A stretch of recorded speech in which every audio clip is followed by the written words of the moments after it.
আমি এটা আজি হিমলগুৰিত এটা আজি আমি অভিযোগ এটা পাইছোঁ যে বিকাশ কুমাৰ নামৰ এজন ব্যৱসায়ীয়ে তেওঁ মানে নাগালেণ্ডলৈ অবৈধ মানে মদ সৰবৰাহ কৰে। এখন গাড়ীত মানে তেওঁ ওপৰত মানে হয়তো গেলামাল বস্তু নিয়ে, তলত মানে সম্পূৰ্ণ মদ ভৰাই লৈ যায়। আৰু কিন্তু ৰিটাৰ্ণ যেতিয়া নাগালেণ্ডৰ পৰা আহে তেওঁলোকে সেই গাড়ীখনত সম্পূৰ্ণৰূপে তেওঁলোকে ড্ৰাগছ ভৰাই লৈ আহে।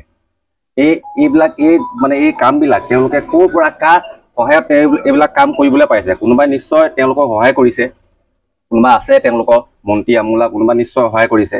আৰু আজি শুনামতে তেওঁ কালি তেওঁলোকৰ বাসগৃহৰ পৰা বা দোকানৰ পৰা 40 লাখ টকা এটা হেৰাইছে। আৰু কালি তথ্যমতে পুলিচ প্ৰশাসনে তেওঁলোকক প্ৰায় 14 লাখ মান টকা এটা উদ্ধাৰ কৰিছে, আৰু বাকী টকাখিনি এতিয়ালৈকে উদ্ধাৰ কৰিবলৈ সক্ষম হোৱা নাই।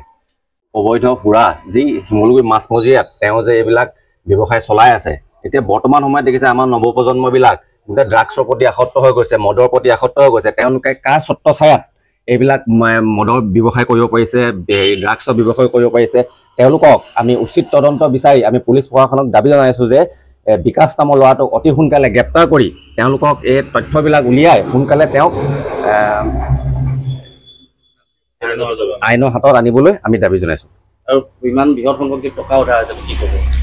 বৃহৎ সংখ্যক যে ইমান টকা যে উদ্ধাৰ কৰিছে, তেওঁলোক এই টকাবিলাক ক'ৰ পৰা আহিছে, মানে কি ব্যৱসায় কৰি আনিছে, এইবিলাক গোটেই কথাবিলাক সাঙুৰি আনি পুলিচ প্ৰশাসনে বিচাৰ কৰক, যাতে এইবিলাক ক'ৰ পৰা কি কেনেকৈ হৈছে গোটেই কথাবিলাক আনি বিকাশক আওতালৈ আনি কথাবিলাক উলিয়াওক।